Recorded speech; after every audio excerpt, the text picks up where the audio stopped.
পেঁয়াজ রসুন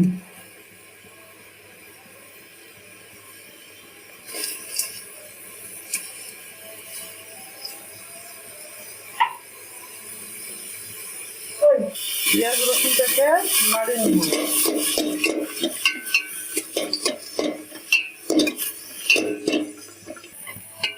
তেল এখানে দিতেছি পরিমাণ মতো। পেঁয়াজটাকে বাদামি কালার হওয়া পর্যন্ত এইভাবে নেড়ে চেড়ে ভেজে নেব।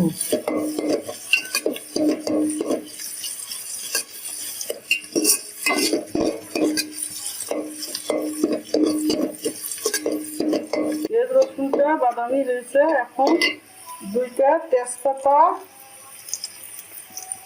কিছু আদা থেতলায় রাখছি, কিছু আদা, একটু গোলমরিচ,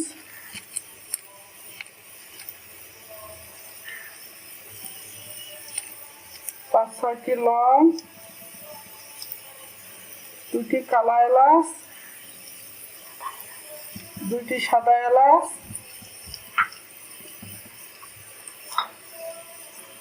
একটু জিরা, গোটা জিরা দিলাম। এখন এগুলি আবার নাড়াচাড়া করতেছি। এই মশলাগুলি আবার তেলে ভালো করে ভেজে দিব। এগুলি ভালো করে ভাজা হয়েছে। এখন এখানে মাপে রাখছি 4 গ্লাস পানি। এই পানিটা পাতিলে ঢেলে দিলাম।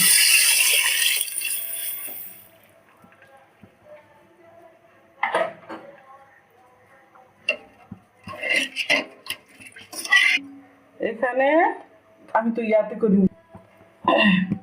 আমি এখানে 1.5 গ্লাস চাউল নিছি, আর 1.5 গ্লাস চাউলের জন্য 4 গ্লাস পানি নিয়েছি। এখন একটু হলুদ দিব কালার আসার জন্য। আপনারা নাও দিতে পারেন, আমি দিলাম।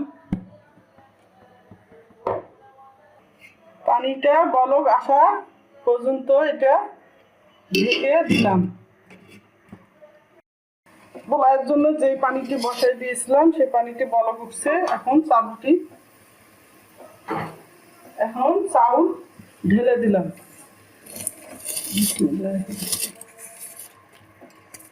আমি 1.5 গ্লাস চাউল নিয়েছি এবং 4 গ্লাস পানি দিয়েছি।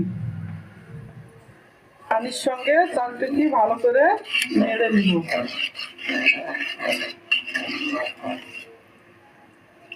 আপনারা লবণটা দেখতে পারেন, আমি একটু লবণটা দেখতেছি। এই পোলাওয়ের মধ্যে লবণ দিতেছি, আপনারা স্বাদ মতো দিবেন। আমি দিলাম, আবার একটু সেঁকে নিব। আমার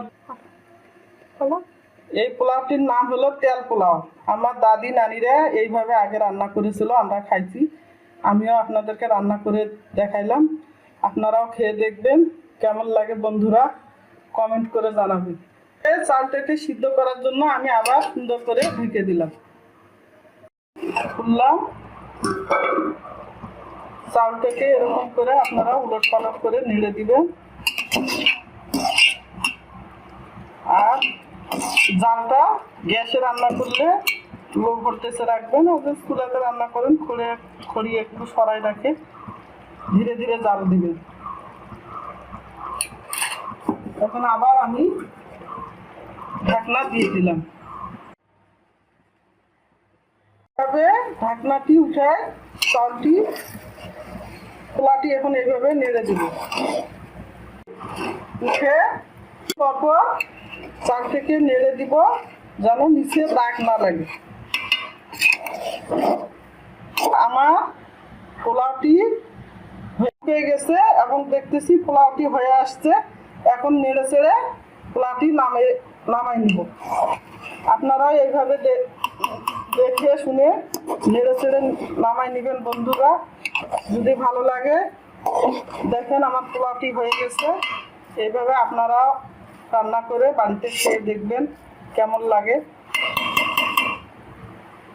আমারটি রান্না হয়ে গেছে, এখন আমি চুলা থেকে নামাই নিলাম।